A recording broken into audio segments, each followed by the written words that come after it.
By the end of 2024 पूरे gaming industry का global market size था $241 बिलियन।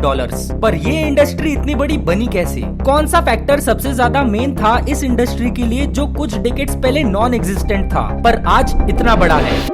मार्केटिंग। ये वो चीज है जो बंदर को भी पेन बेच दे। प्रोडक्ट चाहे कितना भी अच्छा या बुरा हो, अगर उसकी मार्केटिंग अच्छे से की जाए तो वो टेंस, हंड्रेड्स, थाउजेंड्स, मिलियंस, हो सके तो बिलियंस तक की भी पहुंच जाती है।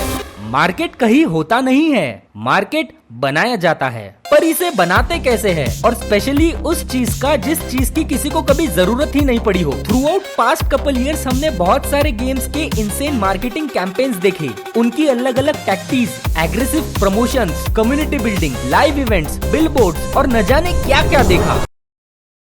पर इन सब में से एक गेम ऐसा है जिसकी ना कोई मार्केटिंग, ना कोई प्रमोशन, ना कोई एड्स या अनाउंसमेंट के बावजूद भी उसकी इतनी ज्यादा हाइप है। ऐसी हाइप आज तक के कोई भी एंटरटेनमेंट प्रॉपर्टी के लिए नहीं देखी गई है। पर इसी हाइप ने फैंस को तंग कर दिया है, सबको एक ऐसे स्टेट में डाल दिया है जहां ना कोई होप है और ना कोई डाउट। और आज हम इसी चीज के बारे में बात करने वाले हैं। तो आइए शुरू करते हैं।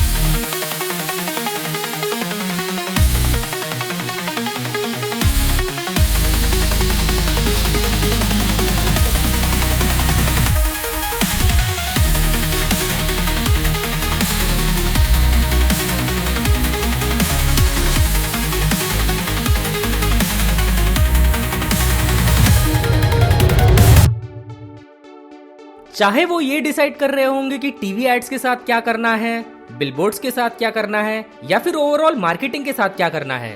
यूजली गेमिंग में लाइव सर्विस मॉडल पे फोकस के साथ एक क्वाइट लॉन्ग बिल्डअप होता है, जहां तुम्हें स्टोरी के लिए एक शॉर्ट मार्केटिंग साइकिल चाहिए होती है और फिर गेम की ऑनलाइन साइट के लिए तुम्हारे पास यूजली एक 10 ईयर का मार्केटिंग प्लान होता है, क्योंकि वो ऑनगोइंग होता है।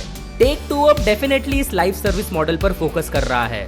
अब कुछ रीजंस के लिए बहुत सारे लोगों ने टेक-2 इंटरैक्टिव के स्टेटमेंट्स को एक कंफर्मेशन की तरह लिया है कि ट्रेलर 2 सितंबर तक नहीं आने वाला है। मैं कैटेगरिकली कह सकता हूँ कि ये एंटायरली इनकरेक्ट है। हमारे पास यूजली GTA रिलीज से पहले 4 या 5 ट्रेलर्स होते हैं और टेक-2 ने ये नहीं कहा है कि हमारे पास कम ट्रेलर होंगे। उन्होंने तो सिर्फ ये कहा है कि वो अपने मार्केटिंग साइकिल को कंडेंस करेंगे रिलीजिंग डेट से बहुत ज्यादा करीब, और हम ऑलरेडी उस पॉइंट से वे पास्ट हो चुके हैं। और अगर वो सेकंड ट्रेलर रिलीज भी करते हैं, मे भी हो सकता है कुछ दिनों में करे या फिर कुछ वीक्स में करे, बट अगर वो करते हैं तो फिर वो थर्ड ट्रेलर रिलीज करेंगे उसके 1 या 2 महीने बाद, और फिर उसके कुछ टाइम बाद फोर्थ ट्रेलर। तो हमें डेफिनेटली इस चीज की चिंता करने की कोई जरूरत नहीं है कि साल के एंड तक रॉकस्टार की कोई न्यूज नहीं आएगी। हम डेफिनेटली कुछ रिलेटिवली जल्दी पाने वाले हैं। पुराने वीडियोस में मैंने टेक-2 इंटरैक्टिव के ईयरिंग कॉल्स के इम्पोर्टेंट के सभी स्पेसिफिक डिटेल्स को कवर किया है और मैं इस बार इतना डीप नहीं जाऊंगा, लेकिन मैं आपको एक जनरल ओवरव्यू दूंगा।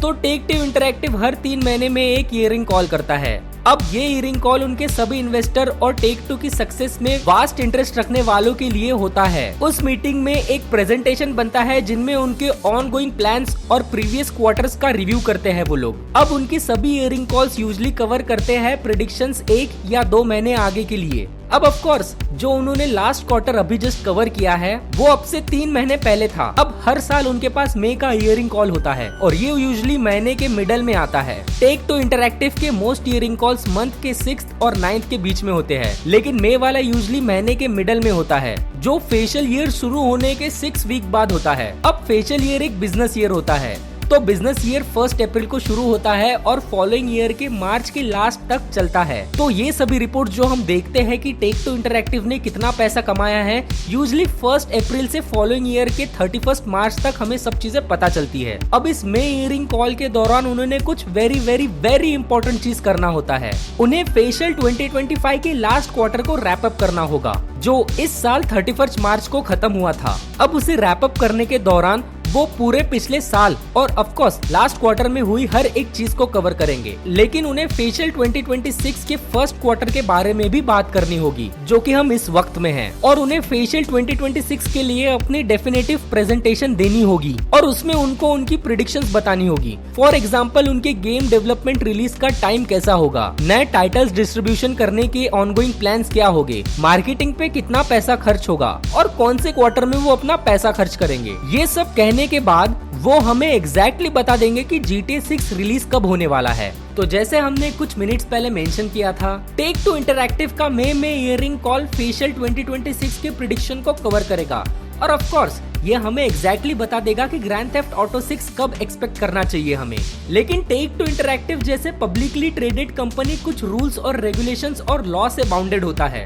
अब इसका मतलब ये है कि फॉर एग्जांपल अगर सैम हाउजर जो रॉकस्टार का प्रेसिडेंट है, वो स्ट्रॉस जो टेक टू इंटरैक्टिव का सीईओ है, जो रॉकस्टार को ओन करती है, उनको कॉल करके ये कहता है कि गेम डिले हो रहा है, हम इसको इस साल रिलीज नहीं कर सकते, तो स्ट्रॉस इन्वेस्टर प्रेजेंटेशन में जाकर ये नहीं कह सकते हैं कि गेम अभी ट्रैक पर है क्योंकि ये इलीगल है। तो नेक्स्ट ईयरिंग कॉल से पहले हमें रिलीज विंडो नैरो डाउन करनी होगी, हमें मार्केटिंग साइकिल नैरो डाउन करना होगा और हमें कुछ अंडरस्टैंडिंग मिल जाएगी कि रॉकस्टार और टेक टू के प्लान्स क्या है GTA के रिलेटेड। तो अब इन सब चीजों का ग्रैंड स्कीम ऑफ थीम्स में क्या मतलब बनता है। तो आज की डेट है 12 अप्रैल और मई के मिडल के बीच हमें 99.9% कुछ ऑफिशियल सुनने को मिल सकता है रॉकस्टार से, चाहे वो स्क्रीनशॉट्स हो, चाहे वो ट्रेलर हो, चाहे वो डिले के बारे में इंफॉर्मेशन हो। मैं आपको ये नहीं बता सकता कि हमें क्या सुनने को मिलेगा, लेकिन मैं आपको ये डेफिनेटली बता सकता हूँ कि हमें कुछ ना कुछ मोमेंट देखने को मिलेगी,